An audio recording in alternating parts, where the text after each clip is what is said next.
There's a moment, a single note that still echoes through the history of soul. A voice so raw it could make joy sound like pain, and pain sound like prayer. That voice belonged to Dennis Edwards, the man who saved the Temptations when they were falling apart, and then watched fame devour everything he loved. If you grew up with Papa Was a Rollin Stone, you know that voice deep, hungry, almost haunted. But what you might not know is the story of the man behind it. The man who started in a tiny Alabama church, raised by a preacher, dreaming of nothing more than a steady job in Detroit's factories until destiny called his name. Dennis Edwards wasn't supposed to be famous. He wasn't even supposed to sing secular music. His father preached against it. But when the world around him began to hum with rhythm and blues, and Motown was turning Detroit into a musical empire, the church boy couldn't stay away from the fire. He sang like a man who'd seen too much, like someone trying to baptize his own sins. And when Berry Gordy first heard him, he knew this wasn't just another singer. It was lightning. But lightning never lasts long. Behind the stage lights and silk suits, Dennis was a storm-proud, brilliant, reckless. He fought with his demons and his brothers in equal measure. He replaced the legend David Ruffin, the voice of My Girl. And for a moment, he became the heartbeat of the Temptations. Songs like Cloud 9, Ball of Confusion, Can't Get Next to You. They weren't just hits, they were anthems of a restless America, sung by a man who carried both heaven and hell in his throat. But the higher he flew, the darker it got. Drugs, jealousy, and betrayal began to circle around him. He found love in Aretha Franklin, the queen of soul herself, only to lose her to his own mistakes. He rose again as a solo artist with Don't Look Any Further, a song that would outlive him by decades, sampled by rappers who never knew his name. And when the applause faded, when the lights went out, what was left was a man alone fighting his own body, his own mind, and the silence that fame always leaves behind. In the end, the man who once electrified the world with his voice couldn't move his own limbs. They said it was meningitis. He said it was something darker. This is the story of Dennis Edwards. A man who could make a crowd of thousands rise to their feet but died, whispering for help that never came. A story of brilliance and betrayal, of music and madness, of a voice that refused to die even when the man behind it could no longer sing. Long before the tuxedos, before the fame, before the heartbreak, there was a small red brick church in Fairfield, Alabama, where a little boy sang louder than anyone else in the room. His name was Dennis Edwards, born on the 3rd of February, 1943, the son of a preacher and a praying mother. In that church, music wasn't entertainment, it was salvation.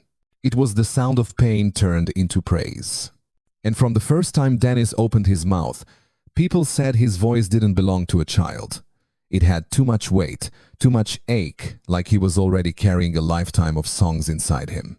When Dennis was 10, his father moved the family north to Detroit, Michigan, chasing opportunity like thousands of other black families in the Great Migration. Detroit in the 1950 seconds was a city of smoke, steel, and rhythm. Men worked 12-hour shifts in the auto plants by day and spent their nights in the juke joints, the bars, the corners where the sound of soul was being born. Dennis was caught between both worlds. His father wanted him to stay in the church, maybe even follow the pulpit. But the boy had other plans. He loved Sam Cooke, the golden voice who made gospel sound like velvet and turned Sunday hymns into Saturday night hits. If Sam Cooke could cross over, maybe Dennis could too. Still, it was forbidden in the Edwards household to sing the devil's music. His father said those nightclub songs would lead a man straight to hell. But even hell sounded like a place worth visiting if it came with a mic and a spotlight. After high school, Dennis joined the army. He wore the uniform, did his duty, but the stage kept calling. When he came home, Detroit was different. It was on fire with music. Berry Gordy had built an empire called Motown, and its doors on West Grand Boulevard were turning regular kids into legends. Dennis started small, forming a local band called Dennis Edwards and the Fireballs. They played smoky bars, talent shows, anywhere that would have them. He sang like every night was his last, sweating, screaming, bending notes until the crowd felt the song in their bones. One night, fate walked in. A member of the Funk Brothers, Motown's legendary house band, was in the audience. He called Berry Gordy and said, "You need to hear this kid. He's got thunder in his throat." Berry Gordy listened, and he agreed.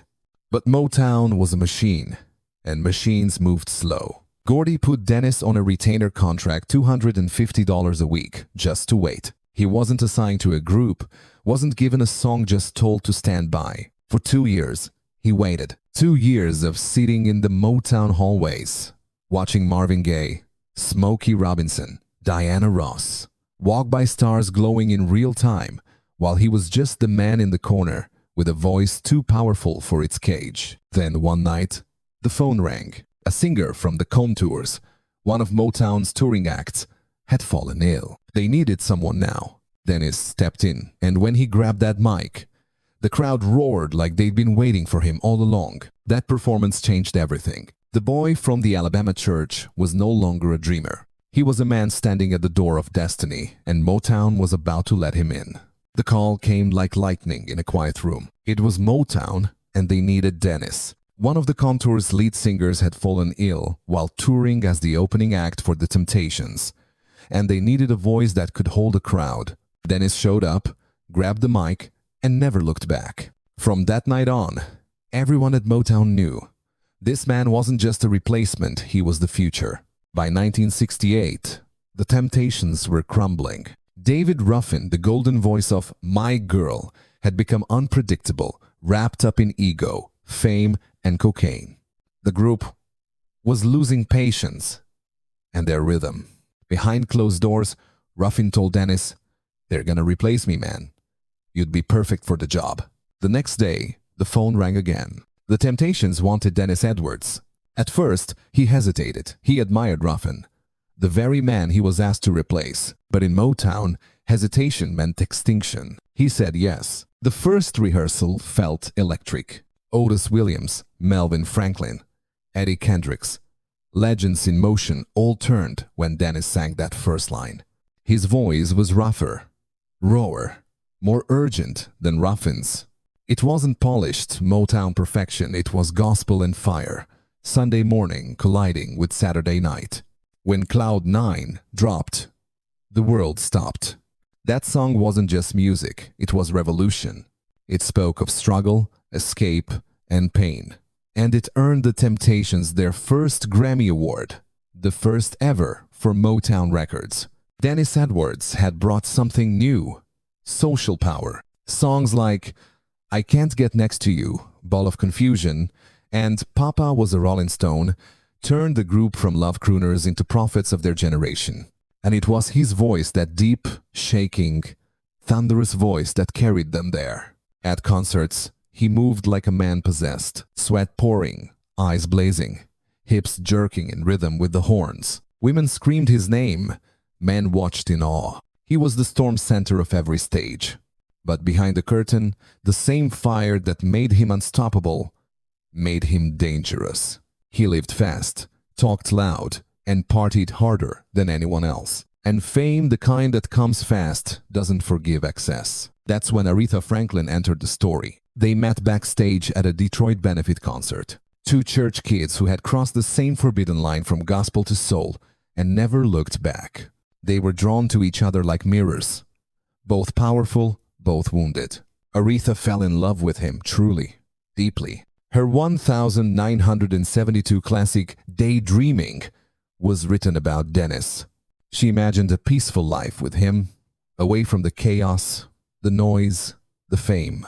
But peace doesn't belong to men like Dennis Edwards. Rumors spread, the late-night disappearances, the whispered names of other women. And when Aretha found out about his affair with Ruth Pointer of the Pointer Sisters, her heart cracked quietly in half. They never spoke again. He'd lost her, the one person who saw the frightened boy behind the stage star. Still, Dennis kept performing. The Temptations became bigger than ever. But inside the glitter, cocaine crept in. The tension grew. Melvin Franklin and Otis Williams began to resent how the spotlight followed Dennis everywhere. They said he'd gone Hollywood. They said he was out of control. And maybe he was. Because by 1977, the same man who lifted the Temptations to new heights was told to leave. The voice that saved them had now become too loud, too wild, too real. The lights dimmed, and the applause faded, but Dennis Edwards was still on fire. Only now, that fire was eating him alive. By 1977, his run with the Temptations had made him a star. Hit records, sold-out tours, women, money, adoration. But inside, Dennis was restless, haunted by something he couldn't name. Every night after the shows, when the crowd went home, the silence pressed in. And silence has a way of turning into temptation. Cocaine had already started to weave its way into his world. Quiet at first, then louder. It made him feel unstoppable. It gave him the illusion that the music was still playing, even when the room went quiet. But that kind of high always comes with a low. He clashed with his bandmates, especially Otis Williams and Melvin Franklin, men who had once been brothers to him. They accused him of stealing the spotlight, of showing up late, of losing focus. Dennis accused them of jealousy. The brotherhood that had once built Cloud 9 now lived on separate planets. In the studio, he was still brilliant but unpredictable. Sometimes, he'd walk in sober and deliver magic in one take. Other times, he'd disappear for days, chasing the white line of escape. Motown was changing too. The sound of soul was being replaced by the glitter of disco and the polish of pop. Dennis wasn't a disco man. He was a preacher's son who sang like every note could save him from himself, and that kind of voice didn't fit in a world obsessed with shine. By 1980, he was out. Again, but life has a strange way of circling back. When Motown announced a reunion album with David Ruffin and Eddie Kendricks, Dennis was called home. 3 voices, 3 storms, on one stage. The reunion tour should have been redemption. Instead, it was chaos. David was deep in addiction, Eddie was sick, and Dennis was trying to keep it all together while fighting his own demons. Some nights, they couldn't even finish the set. Other nights, it was pure brilliance, flashes of the old magic. That golden Motown fire that once defined an era. But the tour fell apart as fast as it began. David disappeared. Eddie got tired. And Dennis once again found himself staring at a quiet phone. He tried to reinvent himself. In 1984, he released his solo hit, Don't Look Any Further. The song was slick, hypnotic, a mix of funk and prophecy. It climbed the R&B charts, hit number 2, and proved that Dennis Edwards wasn't done yet. It was his resurrection anthem. But even as that song played on radios across the world, the old habits whispered his name. The cocaine, the late nights, the paranoia, they never really left. He would win the fight for a while, then lose it again. And when Motown brought him back for another reunion in 1987, it ended the same way. Arguments, missed shows, broken trust. By 1988, he was fired for the 3rd and final time. The Temptations moved on, the industry moved on, and Dennis, the man who once carried Motown on his back, was left behind, carrying only his memories and a voice that no one could take from him. He used to tell people, "Music saved my life, but it also cost me everything." And as the 1990 seconds arrived, the man who once filled stadiums with sound began to live inside the quiet, where the echoes of his own songs followed him like ghosts. By the time the 2000s rolled in, Dennis Edwards had lived 3 lives: the preacher's son, the Motown star, and the survivor. But every note he ever sang carried the same undertone. A man still searching for peace. After decades of touring, he settled quietly in street. Louis, living off performances with the Temptations review featuring Dennis Edwards, his own version of the group, formed after Motown's original lineup had fractured beyond repair. The shows were smaller now, casino lounges, state fairs, blues festivals. But when Dennis stepped to the mic, time still bent around him. He didn't just sing, "Papa was a Rollin Stone," he lived it. He was older, slower, but the fire in that voice never dimmed. Fans said he could still shake the room with a single growl, still make the crowd cry with that ache only gospel men know. On stage, he was immortal. Off stage, he was fragile. Years of living fast had caught up. The body that once danced across Motown stages now trembled under pain. In 2017, Dennis began to fall ill. The doctor said it was meningitis, an inflammation of the membranes around his brain and spinal cord. It left him weak, nearly paralyzed, and confined to a bed. For the first time, the man who could never stop moving couldn't move at all. The stage was gone. The spotlight dimmed. All that remained was the sound of machines humming in the dark. His wife, Brenda Edwards, moved him from their home in Street Louis to a luxury apartment in Chicago, hoping better care would help him heal. But in that quiet high-rise, shadows began to grow. An anonymous call reached the Illinois Department on Aging, a voice claiming Dennis Edwards was being abused. When investigators arrived, they found Dennis in his bed, frail but lucid enough to speak. He told them his wife had been trying to suffocate him, pressing his face into a pillow, taking away his hearing aids so he couldn't call for help. The caseworker was shaken. Police were called. An emergency protection order was filed against Brenda Edwards, claiming she was a threat to her husband's safety. She denied everything. Through tears, she told reporters, "I love Dennis. I would never hurt him. We were married for 18 years. His daughter, however, believed the worst. She said her father's last words to her were filled with fear, whispers of betrayal, confusion, and pain. The hearing was scheduled for the 2nd of February 2018, but Dennis never made it.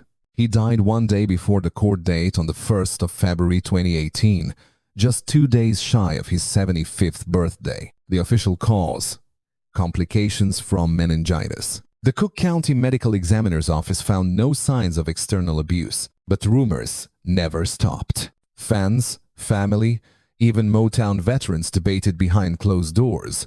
Was it illness, or something darker that silence could hide? The truth, maybe, lies somewhere between the two, like the blurred line between gospel and soul, love and obsession, devotion and control. When the funeral came, the church was packed with Motown ghosts, men and women who had built an era. His voice filled the room one last time through the speakers. Papa was a Rollin Stone. And for a moment, every tear, every scar, every rumor fell away, leaving only the sound of a man who gave everything he had to the music. He was 74 years old, and even in death, Dennis Edwards still sang. In the end, when the lights of Motown faded and the smoke cleared from decades of fame, there stood one voice, deep, trembling, powerful, that refused to die. That voice belonged to Dennis Edwards. He came from the church pews of Alabama, raised on gospel, shaped by Detroit's steel and struggle. He never chased perfection, he chased feeling. Every note he sang came from somewhere real, somewhere between love and pain, faith and fury. When he joined the Temptations, the world was already changing. The 1,960 seconds dream of romance was cracking under the weight of war, drugs, and revolution. Dennis didn't sing about roses or candlelight, he sang about reality. When he shouted, "Ball of confusion," that's what the world is today. You could feel a preacher's sermon hiding inside the rhythm. He gave the Temptations a new soul, rougher, bolder, unapologetically human. And when he sang "Papa Was a Rollin Stone," it wasn't just another hit, it was prophecy. That song, with its haunting bass line and gospel tension, became a hymn for the broken families, the lost fathers, the dreamers trying to make sense of America. For many, it was the soundtrack of survival. Dennis Edwards didn't just inherit Motown, he reinvented it. He carried the label into a new era, proving that soul could be political, spiritual, and dangerous all at once. He made the microphone a pulpit and the stage his church. Yet, like so many sons of gospel, the demons he sang about were the ones he carried inside. He loved too hard, fought too often, trusted the wrong people, and ran from the silence he couldn't bear. But when he sang, all of that turned to gold. Even in his later years, after the drugs, after the breakups, after the fame had flickered out, people still came to see him. Because hearing Dennis live wasn't nostalgia, it was communion. He'd close his eyes, let that gravelly roar rise from his chest, and for a moment, You remembered why soul music ever mattered. His death in 2018 broke hearts across the music world. To some, it felt like the last echo of the true Motown era had finally gone silent. But if you walk into a club, a wedding, or an old jukebox bar and hear that opening line, "Papa was a Rolling Stone," you realize he never really left. Every sample, every cover, every artist who learned to sing like they were testifying, from The Weeknd to Anderson, Pac, from Beyoncé to John Legend, they're all carrying a piece of Dennis Edwards. His sound became the bridge between gospel's cry and R&B's confession. And maybe that's the real legacy, not the scandals, not the Grammy trophies, not even the hits. It's that voice, that unbreakable, untamed, undeniable voice. Because long after the crowd stopped screaming and the headlines stopped printing, Dennis Edwards is still out there in the grooves of vinyl, in the pulse of every soul record, in the heartbeat of a music that refuses to die. He once said in an interview, quietly, almost like a prayer, "The Lord gave me a gift, but He never said it'd be easy. I just hope when I'm gone, they remember I sang the truth." We remember Dennis. Every note, every cry, every truth. Rest easy, brother. You've earned your peace. And somewhere, in that great Motown choir in the sky alongside David Ruffin, Eddie Kendricks, Melvin Franklin, that thunderous voice rises again. Heaven's got harmony tonight. Rest in power, Dennis Edwards. The voice that would never die.